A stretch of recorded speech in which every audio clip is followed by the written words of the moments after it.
Ce soir, nous allons parler d'un film, une véritable déclaration d'amour à Marie. Elle est faite par l'humoriste Gad Elmaleh. On ne l'attendait pas forcément sur ce registre-là, mais c'est un film convaincant, bouleversant et très inspirant qu'il nous livre avec Reste un peu.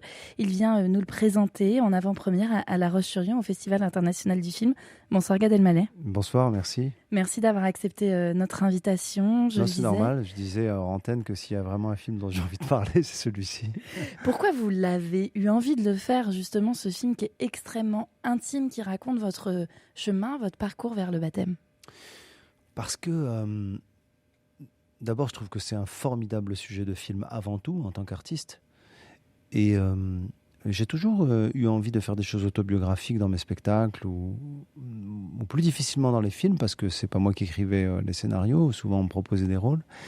Et là, pour cette histoire-là, il y a un mélange dans le film de fiction et de réalité. Donc il y a des choses qui sont vraies, des choses qui ne sont pas vraies, mais je ne vous dirai pas lesquelles. Mais je dois dire que c'est un sujet qui me bouleverse. Le sujet déjà dans l'absolu de la conversion. Ces gens qui, à un moment donné de leur vie, décident de tout bouleverser et d'interroger leur propre identité et de changer leur chemin de vie. Et pour moi, c'est des chemins c'est des histoires de vie qui me bouleversent. C'est vraiment très, très... Je lis beaucoup de livres là-dessus. Il y a même, d'ailleurs, un genre littéraire qui existe, qui est devenu le récit de conversion. C'est quelque chose de très important et je m'y intéresse énormément. Parce que... Alors là, on parle de la religion et de la foi, mais les conversions, quelles qu'elles soient, les changements, les reconversions, les virages à 360 degrés, les retours, c'est quelque chose qui me bouleverse dans la vie d'un homme, d'une femme qui décide de prendre un autre chemin. Alors, moi, l'aspect autobiographique, c'est le point de départ, puisque, comme vous l'avez dit en préambule, c'est un hommage et une déclaration d'amour à Marie, et je pense que ça, c'est important de le dire. Il y a eu dans mon enfance l'interdiction de rentrer dans les églises, parce qu'elle élevée dans une famille juive et côtoyant les petits copains musulmans dans le quartier, juifs et musulmans avaient l'interdiction de rentrer même dans un édifice qu'on ne savait même pas être une église. Et bien sûr, quand tu as 6 ans et qu'on t'interdit de faire un truc, tu n'as qu'une envie, c'est de rentrer, quoi. Et le jour où je suis rentré dans cette église, je me suis dit, pourquoi on m'interdit de rentrer dans cet endroit où c'est tellement agréable de passer du temps, d'être, de s'asseoir, de se recueillir. Donc ça, c'est le point de départ du film. Et ensuite, je ne veux pas tout raconter, mais c'est le cheminement, le chemin avec le catéchuménat, avec l'interrogation, avec la famille, avec aussi, il faut le dire, l'aspect comique et de comédie de la famille juive séfarade méditerranéenne qui est complètement dépassée par les événements. Et pourquoi cet enfant se tourne vers le christianisme? C'est une catastrophe. J'ai bien conscience que je joue avec le feu, dans le sens où c'est vrai que ce sont des choses délicates. Et en France... la religion, c'est un sujet qui crispe. Oui, d'ailleurs, vous le dites très bien à un moment donné, à ces moments où c'est drôle, vous le dites. Un juif dit d'accord, je suis juif. Un musulman dit je suis musulman. Un catho dit toujours c'est compliqué. C'est plus compliqué. je le pense vraiment et j'ai pas de jugement là-dessus par rapport. Je ne juge pas les catholiques qui ne s'assument pas, mais j'en fais le constat. C'est-à-dire que je suis assez perplexe parfois de la manière dont. Beaucoup, en tout cas, de catholiques ne veulent pas... je ne dis pas qu'il faut se définir tout le temps et être tout le temps avec un drapeau, mais quand on les aborde sur ce terrain-là, en plus de ma part, pensant me faire plaisir, disent « Ah non, non, moi, ah non, aucun rapport, je n'ai même pas été baptisé, ou alors je ne me rappelle plus, ou alors non, c'est compliqué, ou alors oui, enfin mon grand frère, mais pas moi, oh tout ça, de toute façon, c'est derrière nous, ça n'existe. » Et en fait, je gratte un peu, j'aime bien gratter parce que ça m'intéresse, et ils ne savent pas que je suis passionné et de religion, et de théologie, et de Dieu. Et de conversion. Et de conversion, et donc ils ne savent pas, et donc je gratte, et petit à petit, j'obtiens des informations, et j'ai envie de leur dire « Mais pourquoi tu ne me dis pas ça depuis le début? Ça fait 1 heure qu'on parle. » Et donc, il y a plein de raisons, je pense, à cela, raisons pour lesquelles les catholiques ne s'assument pas. Mais c'est un aspect comique dans le film que je décris et dans mes spectacles aussi, où je dis mais qu'est-ce qui se passe, les cathos? Mais vous êtes chez vous. Qu'est-ce qui se passe? Et il y a des valeurs, il y a des choses à découvrir. Alors je ne comprends pas pourquoi. Je pense qu'il faudrait interroger un historien des religions. Il y a aussi toujours dans ces moments un peu drôles et en même temps très émouvants où vous interrogez votre public pendant un stand-up et où vous parlez des obsèques cathos et de la beauté des obsèques cathos. Qu'est-ce que vous trouvez beau dans les sépultures? Je pense que c'est quelque chose qui est assez délicat parce que c'est un peu tabou. Les obsèques, la mort, les funérailles, les rites funéraires. Mais qui, moi, c'est un objet de comédie pour moi parce que les traditions sont tellement différentes que quand on a un œil extérieur, on se retrouve tout à coup confronté à une forme de solennité qu'on ne connaissait pas, de scénographie. Et moi, je trouve qu'il y a une beauté, il y a un culte, il y a une forme de choses tellement organisées et tellement belles. Alors, je le fais sur le ton de la comédie. Dans les obsèques catholiques, j'ai dit, on n'a pas, chez les juifs et les musulmans, ça se passe pas comme ça. Et en fait, je dis, j'étais à des obsèques cathos, j'avais envie d'être l'obséqué. C'est une vanne, mais en même temps, ça raconte quelque chose, peut-être d'une forme de beauté dans l'Église, que les cathos eux-mêmes ne veulent pas s'avouer. Je dis même en rigolant dans mon spectacle, vos églises sont belles, elles sont vides, donnez-les-nous, on vous les gère. C'est une manière de dire avec humour, avec tendresse aussi. C'est un lieu incroyable, l'église, en fait. C'est un lieu où on se recueille, où on prie, où on rencontre, où on cherche. C'est un lieu vraiment incroyable. Alors, je comprends et j'entends vraiment toutes les réticences de la communauté juive sur l'église parce qu'elle n'est pas vaine et il y a un passif lourd avec l'expulsion des Juifs d'Espagne, avec la Shoah, il y a quand même quelque chose d'important là-dessus. Mais je dis, ouvrons-nous et allons les uns vers les autres. C'est ce que ce film raconte aussi, c'est un message de fraternité. Il y a un vrai message de fraternité, un vrai message de joie, et en même temps, vous bousculez un peu les cathos en leur rappelant que finalement, sans l'Ancien Testament, il n'y aurait pas le Nouveau Testament, il n'y aurait pas les évangiles, il n'y aurait pas eu Jésus, qui était quand même juif, ni sa mère, qui était elle aussi juive. Complètement, c'est important. C'est important de dire aux cathos, il y a eu la Torah avant et vous avez fait un best-of. Mais j'exagère un peu, avec respect. Non, c'est important, oui, aussi de donner à travers des personnages une voix qui est celle de l'Ancien Testament. D'ailleurs, moi j'ai été très surpris quand j'ai commencé à m'intéresser aux messes, de voir qu'il y avait la lecture de l'Ancien Testament. C'est quelque chose d'important dans le rituel en fait de la messe. C'est une lecture, c'est quelque chose. C'est la première lecture. C'est la première lecture. Après, il y a les évangiles et entre ça, il y a un livre qu'on partage dont on ne parle pas assez. Alors, j'en parle pas dans le film, mais de plus en plus, je m'y intéresse. C'est les psaumes. Et c'est vrai que les psaumes, les Teilim en hébreu. Moi, quand j'étais à l'école talmudique, c'était quelque chose de très important. Et quand j'ai commencé à côtoyer des catholiques pratiquants qui lisaient les psaumes, et j'ai vu à quel point on était proche avec ce livre et qu'il n'y avait même pas une adaptation, il n'y avait même pas une appropriation. Ce sont les mêmes textes. Et ça, il faut qu'on le partage, il faut qu'on le lise ensemble. Et ça nous rapproche. Ça, c'est très très beau, les psaumes du roi David. Enfin, il y a beaucoup d'auteurs dans les psaumes. Mais c'est pas sur RCF que je vais faire mon spécialiste en psaumes parce que vous avez dû en accueillir Non, plus mais d'un. c'est toujours intéressant de savoir pourquoi là vous y revenez. Qu'est-ce qui vous attire en ce moment dans les psaumes? C'est parce que je trouve que de plus en plus, d'ailleurs j'ai pu retrouver ça chez des sages juifs et chrétiens, chez Maïmonide comme chez Saint Augustin. J'aime parfois quand l'homme est dans la défiance même à Dieu, dans la colère, dans l'interrogation, dans la complainte. Et on trouve ça dans les psaumes. Et moi, je trouve que c'est sublime. C'est également pour ça que j'aime Saint Augustin. Parce que parfois la colère, parfois le défi, parfois... ça m'émeut d'en parler parce qu'il m'arrive parfois de dire... c'est la prière de Charles de Foucault aussi. C'est waouh, si vous existez, faites que je vous découvre, que je vous vois. Et c'est profond, c'est parfois même une colère qu'on peut avoir, que moi j'ai eu dans des moments tragiques, dans des moments de quête. Tu te dis, mais alors sans rentrer dans le truc binaire de je ne crois que ce que je comprends ou que je vois. D'ailleurs, Saint Augustin dit non. Il dit pas ça. Je crois d'abord. Et après, je comprends. D'ailleurs, un précepte très important du judaïsme, Naaseh venishma, je fais et je comprendrai. Et le verbe nishma, ça veut même dire et j'entendrai. C'est pour montrer à quel point on doit, si on a confiance et si on a la foi, faire d'abord et agir et obéir d'abord. C'est ce que Moïse dit, c'est ce que le peuple, c'est ce que Moïse dit au peuple qui s'impatiente et qui commence à adorer des idoles en attendant les tables de la loi, quoi. C'est ce que d'ailleurs, c'est le moment où vous parlez de Moïse et de l'ouverture de la mer Rouge. Vous avez cette très belle phrase qui dit que, en fait, la foi c'est plein de doutes, mais c'est aussi l'hypothèse que Dieu existe qui nous remplit de joie. Ah ouais. Et à ça, le vieux monsieur répond, ils t'ont bien eu les cathos. Parce que je veux garder l'humour, parce que je veux garder aussi cette voix des gens qui pensent qu'on se fait avoir quand on va vers une croyance, une foi, Et je crois que profondément, ça colle à ce que je pense dans la vie. C'est l'hypothèse de Dieu qui me réjouit. Et est-ce que cette hypothèse te donne de la joie ou pas? C'est la question que je pose dans le film. C'est ça qui compte. C'est comme un pote juif qui me dit, mais toi, tu crois vraiment que c'est Dieu qui a écrit les 10 commandements? Je lui dis, mais je m'en fous. Est-ce que ça t'intéresse ce qui est écrit sur ces tables de la loi? C'est ça qui m'intéresse. Eh ben, moi, ça m'intéresse. En tout cas, c'est des valeurs qui sont importantes. On va parler de Marie dans un instant, Gad Elmaleh, parce que c'est le personnage central de votre film. C'est la star du film. C'est la star du film, clairement.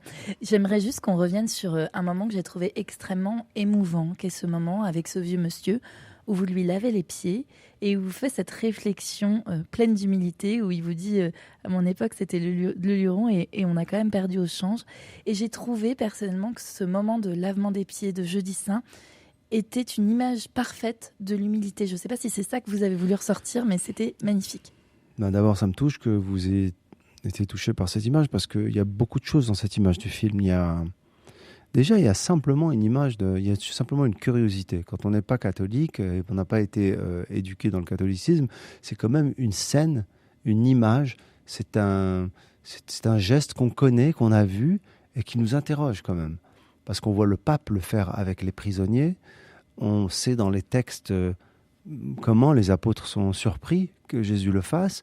On voit, je n'ai plus le nom de la femme qui lave les pieds avec ses cheveux et le parfum. Et c'est un geste, alors vraiment pas de soumission justement, c'est de don total et d'amour total. Et ça, moi aussi, il m'a bouleversé ce geste quand je l'ai lu. Après, pour la petite histoire, moi, dans mes spectacles, je parle souvent du problème que j'ai avec les pieds, mais vraiment, c'est-à-dire l'espèce de réticence, la podophobie. Et donc, avec les scénaristes, on jouait avec ça, à conjurer cette chose-là, parce que c'est encore plus dur pour quelqu'un qui a du mal. Après, oui, me mettre à moi-même une cartouche, comme on dit, et me faire une vanne où le vieux monsieur me dit... tes vannes, elles sont nulles, dire que j'ai connu Thierry Luron. Dans ce moment où je lui lave les pieds, c'est pas anodin. C'est une manière de me mettre à ses pieds, pour lui, à son service, l'écouter, me pencher sur lui, comme on dit, comme il est écrit dans les textes. Mais c'est aussi, je dois dire très sincèrement, ça c'est le sens, mais au-delà du sens, de la profondeur, il y a aussi l'image. Moi, c'est une image que j'aime. D'ailleurs, si on voit derrière, il y a des espèces de vitraux. C'est en un plan comme ça. Il y a la lumière qui arrive. Voilà, c'est Caravage. Les plans, ils sont très soignés. Je pense à plusieurs plans avec Marie. Ouais. Déjà, il y a vos tenues qui sont toujours bleues, la couleur mariale. Et puis, il y a cette scène de fin, sans du tout dévoiler la fin, où vous êtes à genoux face à Marie. Et sur votre cœur, il y a cette tache bleue qui sort d'un vitrail. Il faut que je vous dise que j'ai versé ma larme à la fin du film. Et que je trouve que là encore, on est sur la magnifique déclaration d'amour à Marie qu'est ce film. Oui, vraiment, ça me touche beaucoup. Pour vous dévoiler un peu, vous avez vu trop de choses. C'est des choses distillées qui sont pas des messages subliminaux ou des choses cachées, mais c'est la conséquence, c'est le fruit de cette histoire d'amour. En fait, rien n'est là par hasard. Alors, pas tout le monde ne le voit, mais je suis touché que vous le voyiez. Et j'ai voulu la filmer. C'est toujours délicat de parler de ça. C'est marrant parce que j'ai à la fois une volonté, mais une pudeur. C'est comme si j'ai filmé un amour, quoi. J'ai filmé une dévotion. J'ai filmé, mais avec réserve. J'en ai jamais fait un objet un terme que j'ai découvert récemment que je déteste. J'ai découvert le mot mariolatrie. Et c'est un terme qui m'a beaucoup... autant le mot mariologie, la première fois que je l'ai entendu, m'a fait rire. C'est une espèce de mariologie, il y a mariole dedans. J'ai souri dans mes études de théologie.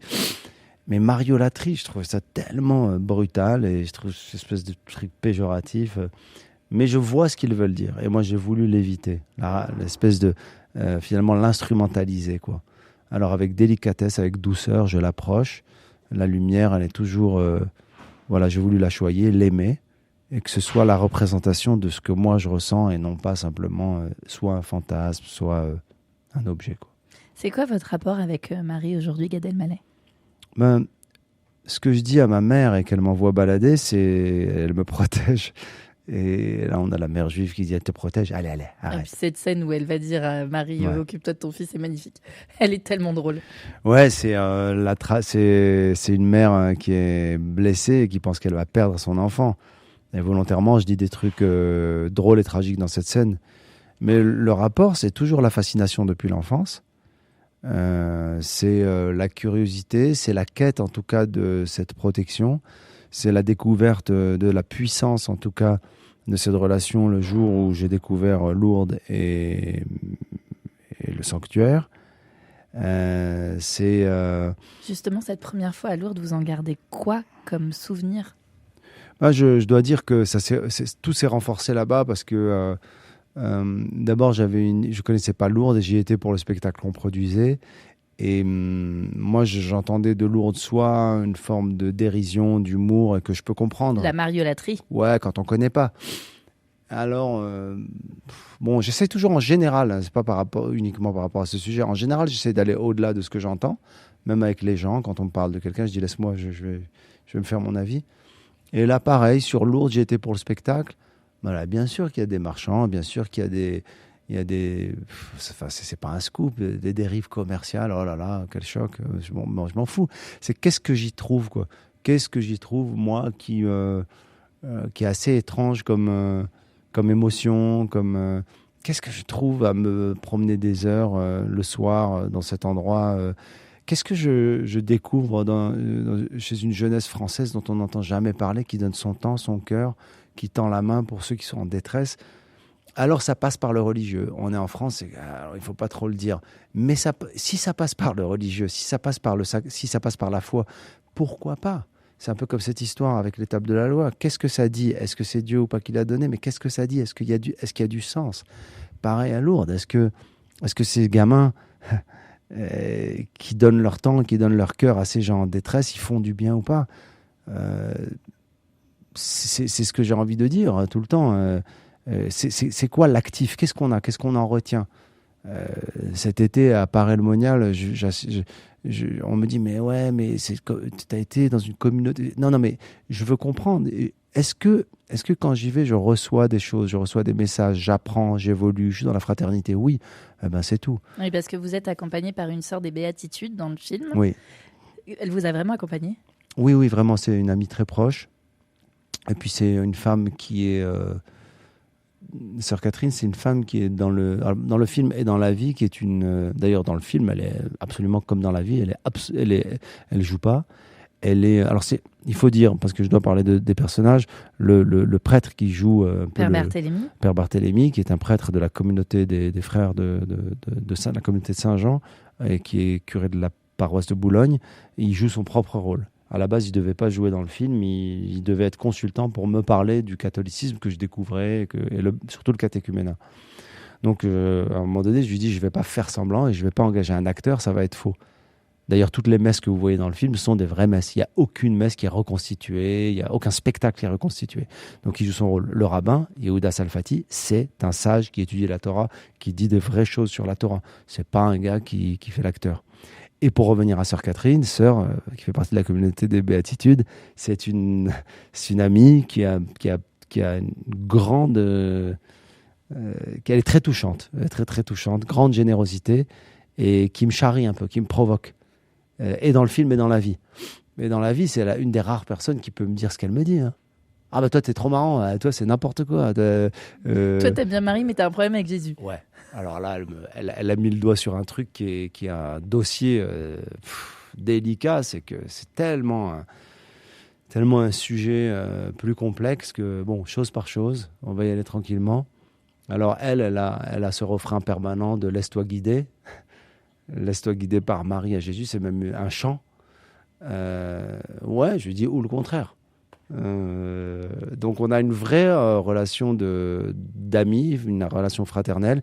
Et puis avec les béatitudes et avec Yehuda Salfati dans le film, et avec ma mère, on a eu des vrais moments de fraternité, parce que vous le savez peut-être, mais les béatitudes, ce sont des gens qui connaissent la liturgie juive, qui connaissent les chants en hébreu. Donc il y a eu des moments incroyables de grâce où elle chantait en hébreu avec ma mère pendant les pauses, pendant le tournage.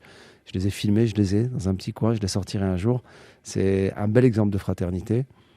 Et voilà, je profite d'être sur votre antenne pour dire que je pense qu'il faut qu'on se connaisse et qu'il faut qu'on aille les uns vers les autres parce que c'est bien beau l'œcuménisme, mais ça arrive que soit après des problèmes, avec une image un peu naïve, un peu binaire de l'échange, ce qu'on a appelé le vivre ensemble. Moi, j'ai envie qu'on se connaisse vraiment, quoi. D'ailleurs, vous prenez un autre exemple, c'est le cardinal Lustiger.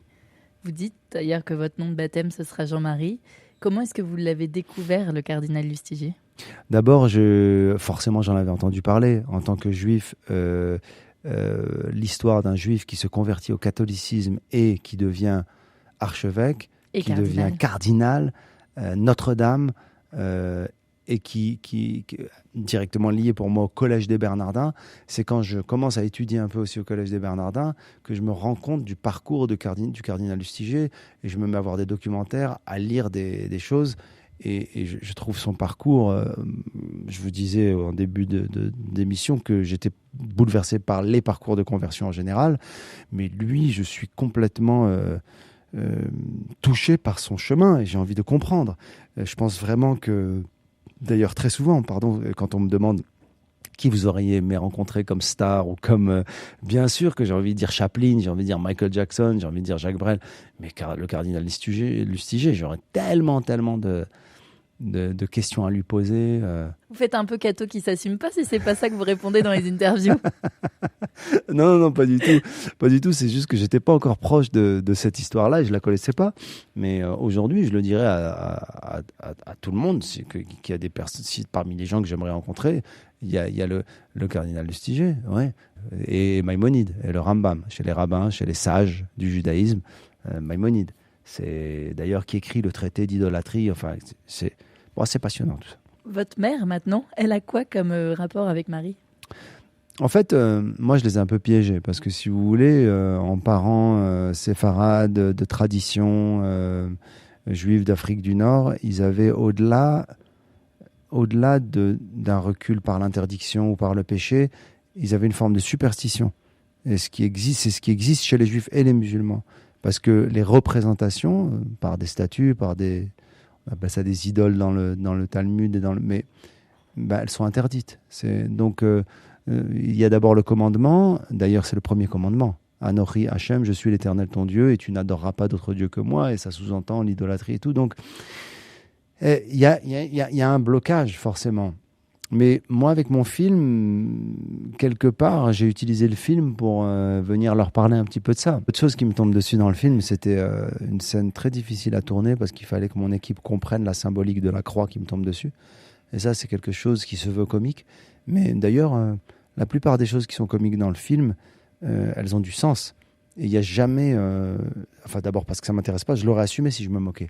Mais il n'y a jamais de moquerie parce que c'est pas ce que je ressens. Je pourrais me moquer d'une chose, mais là, c'est pas ce que je ressens. Le sacré, je pense qu'on a le droit de l'interroger, de le détourner, d'en rire un peu, parce que ça met une pression, le sacré. Moi, je joue avec le feu, je joue avec ces éléments sacrés parce que on m'a interdit d'y aller. Et puis, je ne veux pas spoiler la fin du film, ni la phrase que je mets à la fin du film, mais il était important pour moi de citer le cardinal Lustiger à la fin du film, parce que c'est une... Bon, je vais arrêter de raconter le film, quand même. La statue de la Vierge qui est présente dans le film, elle vient d'où ? De Lourdes.